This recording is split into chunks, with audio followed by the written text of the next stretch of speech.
पिछले क्लास में हम लोग जो है मादा जनतंत्र के बारे में पढ़े हुए थे और उसका हम लोग डायग्राम बना के देखे हुए थे। और इसके अलावा उसमें जो महत्वपूर्ण अंग है जैसे कि अंडाशय है, और फिर हम लोग पढ़ते थे कि अंडाशय के अंदर जो होता है कॉर्पस ल्यूटियम क्या होता है, ग्राफियन पुटक क्या होता है, प्रोजेस्टेरोन हार्मोन कहाँ से स्रावित होता है। फिर हम लोग पढ़ते थे गर्भाशय के बारे में, गर्भाशय की जो 3 परतें हैं पेरीमेट्रियम, मायोमेट्रियम, इंडोमेट्रियम, उसके बारे में पढ़े हुए थे। तो वो सब हम लोग पूरा कंप्लीट कर चुके हैं। तो अभी तक हम लोग जो है पढ़ चुके हैं कि रिप्रोडक्शन क्या है।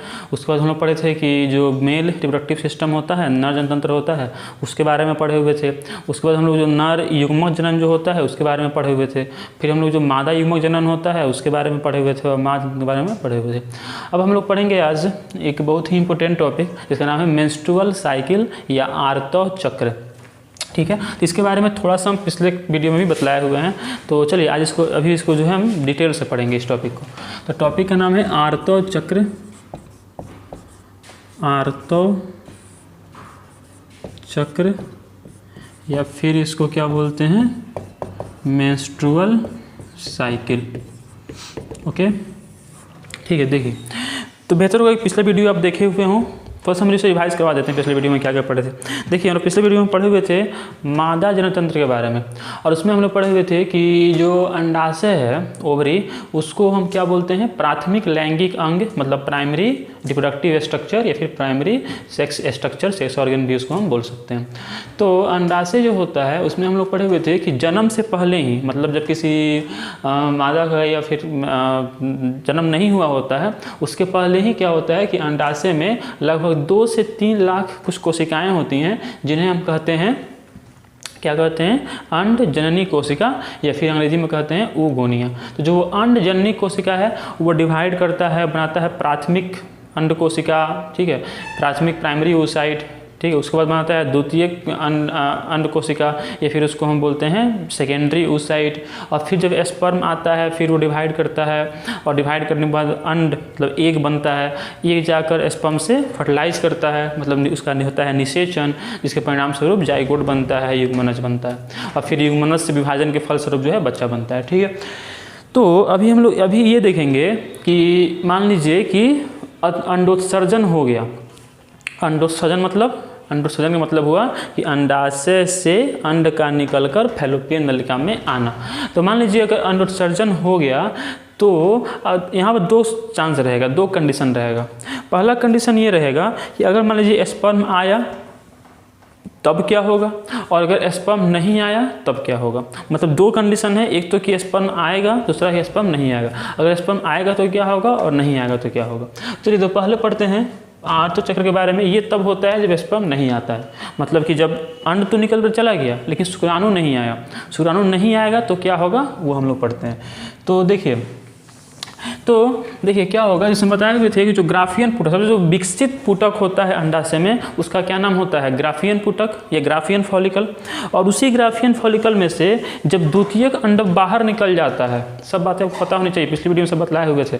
जब ग्राफियन पुटक में से द्वितीयक अंडक बाहर निकल जाता है तो जो बचता है उसी को क्या कहते हैं, कॉर्पस ल्यूटियम। और जो कॉर्पस ल्यूटियम है उससे जो हार्मोन निकलता है वो कौन सा हार्मोन होता है, प्रोजेस्टेरोन हार्मोन होता है। तो एक बार देखो यहाँ पे, सबसे पहले हम पढ़े थे ग्राफियन पुटक। क्या पढ़े थे बोलो, ग्राफियन पुटक। ग्राफियन पुटक में से क्या निकल जाता है, द्वितीयक अंडक। यहाँ से क्या निकल जाता है, यहाँ से निकल जाता है द्वितीयक अंडक। और फिर जो बचता है उसे क्या कहते हैं, उसे कहते हैं कॉर्पस ल्यूटियम, उसे कहते हैं कॉर्पस ल्यूटियम। और कॉर्पस ल्यूटियम से फिर कौन सा हार्मोन स्रावित होता है, कॉर्पस ल्यूटियम से स्रावित होता है प्रोजेस्टेरोन। कौन होता है बोलो, प्रोजेस्टेरोन हार्मोन। और फिर प्रोजेस्टेरोन क्या करता है, जो प्रोजेस्टेरोन हार्मोन है यह जो इंडोमेट्रियम है, मतलब 3 है ना, पेरीमेट्रियम, मायोमेट्रियम, इंडोमेट्रियम, गर्भाशय की जो 3 दीवार है उसमें से जो इंडोमेट्रियम है उसके मोटाई को जो है प्रोजेस्टेरोन बढ़ाने का काम करता है। और ये होता कहाँ है, ये रहता है, कहाँ पर रहता है, अंडाशय में रहता है। कहाँ रहता है ये, अंडाशय में। और ये कहाँ चल जाता है, ये चल जाता है फैलोपियन नलिका में। तो ये सब बात हम लोग पढ़ चुके थे, विस्तार से पढ़े थे पिछले वीडियो में। तो ग्राफियन पुटक होता है, ग्राफियन पुटक में से द्वितीयक अंडक निकल जाता है तो जो बचता है उसको कॉर्पस ल्यूटियम कहते हैं। कॉर्पस ल्यूटियम से हार्मोन स्रावित होता है प्रोजेस्टेरोन, और प्रोजेस्टेरोन क्या करता है बोलो, इंडोमेट्रियम की मोटाई को बढ़ाने का काम करता है। ठीक है, चलिए पढ़ते हैं आर्तो चक्र मेंस्ट्रुअल साइकिल। तो सबसे पहली बात है मेंस्ट्रुअल साइकिल है क्या और ये किस में पाया जाता है। तो देखो जो भी स्तनधारी जीव हैं, देखो जो भी जीव हैं जो उच्च कोटि के जीव हैं वो बेसिकली 4 प्रकार के होते हैं। मतलब कि जीवों को 2 भाग में हम कह सकते हैं कि बांटा गया है। एक हो गया निम्न कोटि के जीव, एक हो गया उच्च कोटि के जीव। तो उच्च कोटि के जीव कितने प्रकार के हैं? 4 प्रकार के। कौन कौन है? स्तनधारी जीव, पक्षी, सरीसृप और उभयचर। कौन कौन है? स्तनधारी जीव, पक्षी, सरीसृप और उभयचर। उसमें से जो स्तनधारी जीव हैं वो, अच्छा चारों का पहचान क्या क्या होता है? स्तनधारी जीव वो होते हैं जिनके कि शरीर पर बाल होता है, उसके अलावा इनके पिन्ना होता है, ये अग्र जो कर्ण है ये होता है, इसके अलावा स्तन ग्रंथि होता है, वो स्तनधारी जीव हैं। पक्षी कौन होता है? जो उड़ सकता है, जो अंडा देता है वो पक्षी होता है। सरीसृप कौन होता है? तो जो रेंगता है, जैसे कि सांप हो गया, छिपकली हो गई, ये सब क्या हो गए? सरीसृप हो गए। उभयचर कौन होता है? जो पानी पर भी रहे और कहाँ रहे बोलो? जमीन पर भी रहे, उन्हें क्या कहते हैं? उभयचर कहते हैं। एग्जाम्पल में क्या हो जाएगा? मेढक हो गया, और कुछ सांप भी होते हैं जो उभयचर होते हैं, मतलब दोनों जगह पानी में भी रहते हैं, जमीन पर भी रहते हैं। ठीक है, तो ये मतलब 4 उच्च कोटि के जीव हैं। उसमें से जो स्तनधारी जीव हैं, जिसमें कि हम लोग आते हैं, मनुष्य आते हैं, स्तनधारी जीव 2 प्रकार के होते हैं। याद रखना चाहिए आपको, इस बात से पिछले वीडियो में बताए हुए हैं, एक फिर से देख लो, इंपॉर्टेंट बात है। स्तनधारी जीव जो है कितने प्रकार के होते हैं? 2 प्रकार के। एक होते हैं प्राइमेट जंतु, और एक होता है नॉन प्राइमेट जंतु। एक होता है प्राइमेट जंतु और एक कौन होता है? नॉन प्राइमेट जंतु। प्राइमेट जंतु, नॉन प्राइमेट जंतु का उदाहरण देखा जाए अगर, तो प्राइमेट जंतु में कौन कौन आता है? प्राइमेट जंतु में आता है मनुष्य आ जाएगा, मनुष्य आ जाएगा, और कौन आ जाएगा? बंदर आ जाएगा, और कौन आ जाएगा? कपी आ जाएगा। और जो नॉन प्राइमेट जंतु है, इसमें इन तीनों को छोड़कर जितने भी स्तनधारी जीव हैं वो नॉन प्राइमेट जंतु होंगे। इन तीनों को छोड़कर जितने भी स्तनधारी जीव हैं वो क्या होंगे? नॉन प्राइमेट जंतु होंगे, नॉन प्राइमेट जंतु। ठीक है, तो जो आर्तो चक्र है ये किस में पाया जाता है? केवल और केवल प्राइमेट जंतुओं में। प्राइमेट जंतु में भी किस में? नर में नहीं, किस में पाया जाता है? मादा में पाया जाता है। ठीक है, और जो नॉन प्राइमेट जंतु हैं, ठीक है, उसमें पाया जाता है मध चक्र, या फिर उसको बोलते हैं मेंस्ट्रुअस साइकिल। ठीक है, तो मतलब कि आर्तो चक्र क्या है? तो आर्तो चक्र यह एक जननिक चक्र है, रिप्रोडक्टिव साइकिल है, जो कि मादा प्राइमेट जंतुओं में पाया जाता है, देखने को मिलता है। आर्तो चक्र जो है बेसिकली हम बोलेंगे कि 28 से 29 दिनों का एक साइकिल होता है। 28 से 29 दिनों का चक्र होता है, जो कहाँ होता है? जो होता है मादा प्राइमेट जंतुओं में। मादा प्राइमेट का मतलब क्या हुआ? याद रखो, आता है ये कि आर्तो चक्र किस में देखने को मिलता है। तो प्राइमेट का मतलब क्या हुआ? मनुष्य, और कौन हुआ? बंदर, और कौन हुआ? कपी। तो ये सब क्या है? प्राइमेट जंतु। ठीक है, 28 से 29 दिनों का एक चक्र होता है आर्तो चक्र। अब देखो आर्तो चक्र जो है, यह अगर हम बात करें तो आर्तो चक्र जो है इसमें 4 प्रवस्थाएं होती हैं, मतलब कि 4 फेजेज होते हैं। ठीक है, 4 चरण होते हैं। तो इसमें कितनी प्रवस्थाएं होती हैं? इसमें 4 प्रवस्थाएं होती हैं। कितनी प्रवस्थाएं होती हैं? 4 प्रवस्थाएं होती हैं। कौन कौन सी? देखो, पहला होता है आर्तो प्रवस्था। पहला कौन होता है बोलो? आर्तो प्रवस्था, या फिर इसको बोलते हैं मेंस्ट्रुअल फेज। Menstrual phase.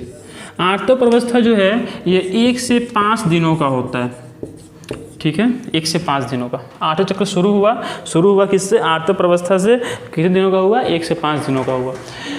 आर्तो चक्र है क्या? 28 से 29 दिनों का एक चक्र है, जो किसमें पाया जाता है? मादा प्राइमेट जंतुओं में पाया जाता है। इसमें कितनी प्रवस्थाएं होती हैं? 4 प्रवस्थाएं होती हैं। पहला कौन है बोलो? पहला है आर्तो प्रवस्था। कितने दिनों का होता है? 1 से 5 दिनों का होता है आर्तो प्रवस्था। ठीक है, दूसरा जो है इसमें होता क्या है, आर्तव अवस्था में क्या होता है? तो आर्तव अवस्था में क्या होता है, देखो अभी तक हम लोग देखे थे कि द्वितीय अंडक निकल के चला गया, कहाँ पर चला गया, फैलोपियन नलिका में, और कार्पस ल्यूटियम रह गया। ठीक है, अब मान लो कि निषेचन नहीं हुआ, अगर निषेचन नहीं हुआ तो क्या होगा, जो कार्पस ल्यूटियम है, जो प्रोजेस्टेरॉन है, जो द्वितीयक अंडक है, इसके अलावा इंडोमेट्रियम का जो मोटा हुआ भित्ति है, वो सभी क्या होगा, सभी कुछ ब्लड 3 से 40 ml ब्लड वेजाइना योनि के माध्यम से बाहर निकलता है, और उस प्रक्रिया को, से बाहर निकलने की जो प्रक्रिया है उसी प्रवस्था को क्या बोलते हैं, आर्तव प्रवस्था बोलते हैं। ये कितने दिनों का होता है, 1 से 5 दिनों का होता है। दूसरा आता है जिसको बोलते हैं पुटकीय प्रवस्था। दूसरे को क्या बोलते हैं, बोलो, पुटकीय प्रवस्था, या फिर इसको बोलते हैं फॉलिकुलर फेज। ये होता है 6 से 13 दिनों का। ये होता है कितने दिनों का, 6 से 13 दिनों का। और इसमें क्या होता है, पुटकीय प्रवस्था में FSH हार्मोन और ओस्ट्रोजन हार्मोन का लेवल बढ़ जाता है। कौन कौन हार्मोन, FSH और ओस्ट्रोजन। फिर देखो आर्तव चक्र क्या है, तो यह मादा प्राइमेट जंतुओं में पाया जाने वाला एक जननिक चक्र है। ठीक है, जो कितने दिनों का चक्र है, ये 28 से 29 दिनों का चक्र है। इसमें कितनी प्रवस्थाएं होती हैं, 4 प्रवस्थाएं होती हैं। कौन कौन, पहला कौन हुआ, आर्तव प्रवस्था। आर्तव प्रवस्था में क्या होता है, ठीक है, 1 से 5 दिनों का एक प्रवस्था है, जिसमें कि अंड, अभी तो अंड बना नहीं है, क्योंकि जब स्पर्म आता ना अंड बनता, तो कौन है, द्वितीयक अंडक है, जिसमें कि द्वितीयक अंडक और प्रोजेस्टेरॉन, कार्पस ल्यूटियम, इंडोमेट्रियम और कुछ रक्त शरीर से बाहर निकलता है। उस प्रक्रिया को क्या कहते हैं, आर्तव प्रवस्था। ये होता है 1 से 5 दिनों का। सेकेंड कौन है, बोलो, सेकेंड है पुटकीय प्रवस्था। पुटकीय प्रवस्था कितने दिनों का होता है, 6 से 13 दिनों का होता है। ठीक है, मतलब देखो 28 दिन है ना, 1 से 5 ये हुआ, 6 से 13। और आता है कि पुटकीय प्रवस्था में कौन हार्मोन का लेवल बढ़ जाता है, तो FSH और ओस्ट्रोजन। FSH के फुल बताया थे फॉलिकल स्टिमुलेटिंग हार्मोन, और ओस्ट्रोजन लेवल बढ़ जाता है। इसमें होता है क्या है पुटकीय प्रवस्था में, तो वही होता है कि जो प्राथमिक पुटक है, सॉरी जो प्राथमिक, हाँ कह सकते, जो प्राथमिक पुटक है कहाँ पर, अंडाशय में, वो विकसित होता है ग्राफियन पुटक में। जो प्राथमिक पुटक है वह विकसित होता है किसमें, विकसित होता है ग्राफियन पुटक में। जो प्राथमिक पुटक है वो विकसित होता है ग्राफियन पुटक में। ठीक है, कैसे होता है, जब पिछले वीडियो सब देखे थे, ग्राफियन पुटक होता है, उससे फिर द्वितीयक अंडक बनता है, द्वितीयक पुटक बनता है, फिर तृतीयक पुटक बनता है, फिर ग्राफियन पुटक बनता है। तो ये सब किस हार्मोन के कारण होता है, ये सब होता है FSH और ओस्ट्रोजन हार्मोन के कारण। ठीक है, तीसरा होता है अंडोत्सर्ग। तीसरा कौन होता है, अंडोत्सर्ग, या फिर इसको बोलते हैं ओव्यूलेशन। क्या बोलते हैं इसको, ओव्यूलेशन या अंडोत्सर्ग। ये होता है 14वें दिन, 14th डे, 14वें दिन। और इस दौरान कौन हार्मोन लेवल बढ़ जाता है, LH हार्मोन का। जो LH हार्मोन है फुल फॉर्म क्या होता है, ल्यूटेनाइजिंग हार्मोन। तो LH का लेवल बढ़ जाता है किस दौरान, अंडोत्सर्ग के दौरान। और इस दौरान क्या होता है, अंडोत्सर्ग किसे कहते हैं, तो द्वितीयक अंडक का अंडाशय से निकलकर फैलोपियन नलिका में जाना। द्वितीयक अंडक का अंडाशय से निकलकर फैलोपियन नलिका में जाना क्या कहलाता है, अंडोत्सर्ग कहलाता है, जो कि 14वें दिन होता है। और किस हार्मोन के प्रभाव से होता है, याद रखना, LH हार्मोन के प्रभाव से होता है। जो फोर्थ होता है वो होता है पित्त प्रवस्था। इसको बोलते हैं ल्यूटियल फेज। क्या होते हैं बोलो इसको, ल्यूटियल फेज। इस दौरान लेवल बढ़ जाता है प्रोजेस्टेरॉन का। पूछो कैसे, देखो अंडोत्सर्ग जब हुआ तो अंड निकल के चला गया, तो क्या बच गया, क्या बच गया बोलो, बच गया कार्पस ल्यूटियम। अब कार्पस ल्यूटियम कौन सा हार्मोन निकलता है, प्रोजेस्टेरॉन, प्रोजेस्टेरॉन। और जो प्रोजेस्टेरॉन हार्मोन होता है ये क्या करेगा, इंडोमेट्रियम की दीवार को फिर से मोटा करेगा। और ये तो मान लो कि 14वें से 15वें दिन तक होता है, क्योंकि 28 से 28 घंटा तक वायबिलिटी रहता है, मतलब जीवित रहता है अंड। तो 16वें से लेकर 28वें दिन तक फिर से पित्त प्रवस्था होता है, जिसमें कि वो इंडोमेट्रियम मोटा होता है। इस वक्त फिर अगर निषेचन तो हुआ नहीं है, तो फिर क्या होगा, फिर यहाँ से आ जाएगा आर्त प्रवस्था और फिर से ये सब चक्र शुरू हो जाएगा। समझ गए बात? तो आर्त प्रवस्था और कौन हुआ? पुटकीय प्रवस्था और कौन हुआ? अंडोत्सर्ग और कौन हुआ? पीत प्रवस्था। मतलब कि menstrual phase, follicular phase, ovulation और ल्यूटियल फेज। आर्त प्रवस्था कितने दिनों का? 1 से 5 दिनों का। पुटकीय प्रवस्था कितने दिनों का? बोलो 6 से 13 दिनों का। किस हार्मोन के माध्यम से होता है? FSH और एस्ट्रोजन। अंडोत्सर्ग जो होता है ये कब होता है? 14वें से 15वें दिन होता है। अंडोत्सर्ग किस हार्मोन के प्रभाव में होता है? LH हार्मोन के प्रभाव में होता है। LH का फुल फॉर्म क्या होता है? Luteinising hormone. ठीक है। पित्त प्रवस्था किसके द्वारा होता है? Progesterone hormone. इसमें क्या होता है? एंडोमेट्रियम की दीवार फिर से मोटा होता है। तो ये तो तब कंडीशन हुआ अगर निषेचन नहीं हुआ तो क्या होगा? आर्तो चक्र होगा, जो हमेशा चलते रहता है। एक बात और जान जाओ इसमें, जो पहला आर्तो चक्र है ये होता है 11 से 12 वर्ष की उम्र में, और इसको बोलते हैं रजोदर्शन,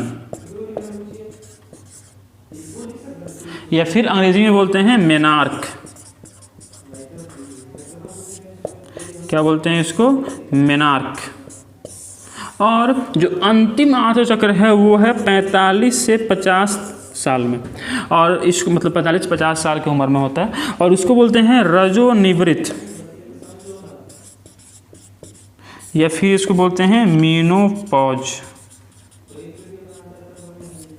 ठीक है। तो रजोनिवृत्त क्या बोलते हैं? मेनार्क, और इसको क्या बोलते हैं? मीनोपॉज। तो आ सकते एग्जाम में कि प्रथम आर्तो चक्र क्या कहलाता है? तो रजोदर्शन या मेनार्क। और जो अंतिम आर्तो चक्र है वो क्या कहलाता है? तो रजोनिवृत्त या मीनोपॉज।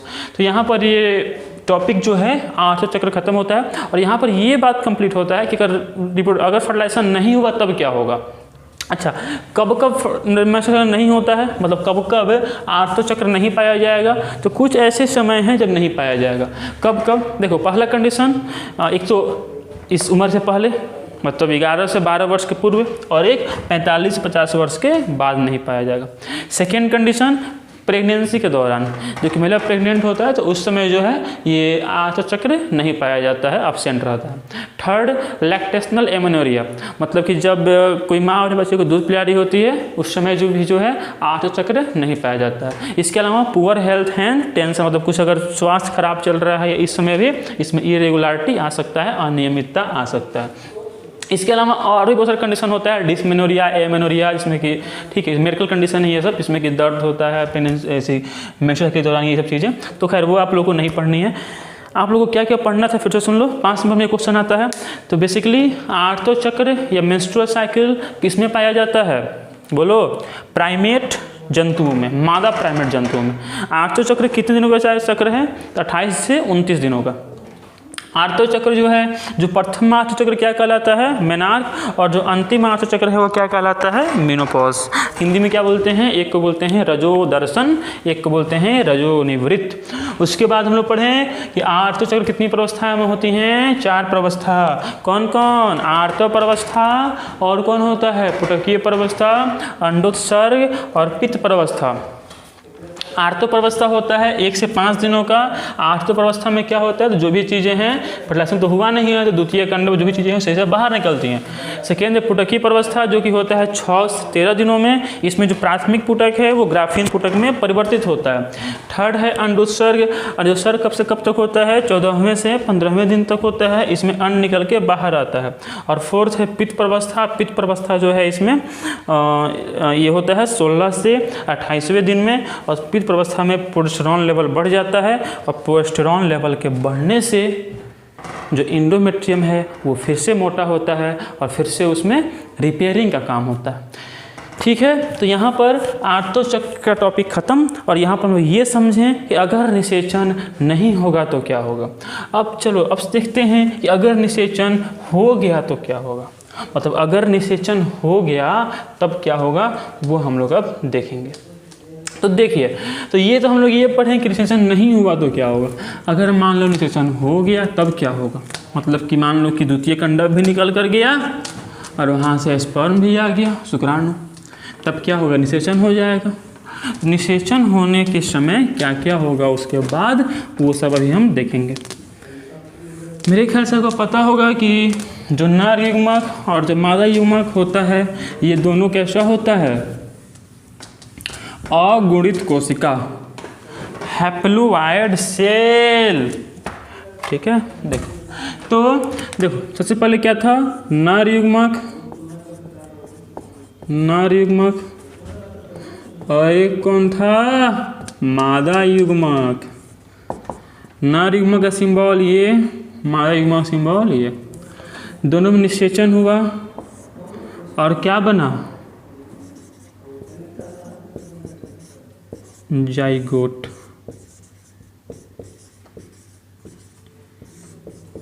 या फिर युग्मनज।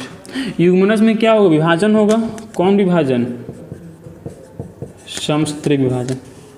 और फिर यहाँ पर ये एक कोशिका है, 1 से 2 से 4 कोशिका बनेगा, 2 से 4 कोशिकाएं। और जब तक 2 से 4 कोशिकाएं हैं तब तक इन्हें कहा जाता है ब्लास्टोमियर्स। क्या बोलते हैं इनको, ब्लास्टोमियर्स। ठीक है, सुनो बात ध्यान से। नर युग्मक कौन है, शुक्राणु। मादा युग्मक अंडाणु। निषेचन हुआ, क्या बना, जाइगोट। जाइगोट में देखो, जाइगोट के बाद जितना डिवीजन होता है वो सब डिवीजन जो है वो समसूत्री माइटोसिस डिवीजन होता है। माइटोसिस डिवीजन होने के बाद क्या बना, 2 से 4 कोशिकाओं का समूह बना, उसे क्या कहते हैं, ब्लास्टोमियर। अब देखो 2 से 4 बना, 4 से कितना होगा, 8, 8 से कितना होगा, 16। तो 8 से 16 कोशिकाएं जब बनेंगी तब उनको बोलते हैं मोरूला। क्या बोलते हैं उसको, मोरूला। फिर 16 से अधिक कोशिकाएं बनेंगी, 16 से ज़्यादा, तब इनको कहते हैं ब्लास्टोसिस्ट। क्या बोलते हैं इसको, ब्लास्टोसिस्ट बोलते हैं। उसके बाद शायद ये पिछले वीडियो में भी हो चुका है। ठीक है, फिर एक बार देख लो फिर से। तो 8 से 16 है तो मोरूला, 16 से ज़्यादा होगा तो क्या बनेगा, ब्लास्टोसिस्ट। ब्लास्टोसिस्ट बनने के बाद फिर इसमें डिवीजन होगा, मतलब डिफ्रेंसिएशन होगा, विभेदन होगा। और होने के बाद क्या होगा, देखो ये सब चीज़ कहाँ हो रहा है, ये हुआ था फैलोपियन नलिका में, वहाँ से आगे बढ़ रहा है गर्भाशय की तरफ, और बढ़ते समय ब्लास्टोमियर बन रहा है, मोरूला बन रहा है, फिर ब्लास्टोसिस्ट बन रहा है। ब्लास्टोसिस्ट फिर रूपांतरित होकर क्या बनाएगा, कुछ इस तरह का स्ट्रक्चर बनाएगा जिसमें ऊपर में होंगे ट्रोफोब्लास्ट, ट्रोफोब्लास्ट, और अंदर में होगा आंतरिक कोशिका समूह, और इसको क्या बोलते हैं, ब्लास्टोसिस्ट।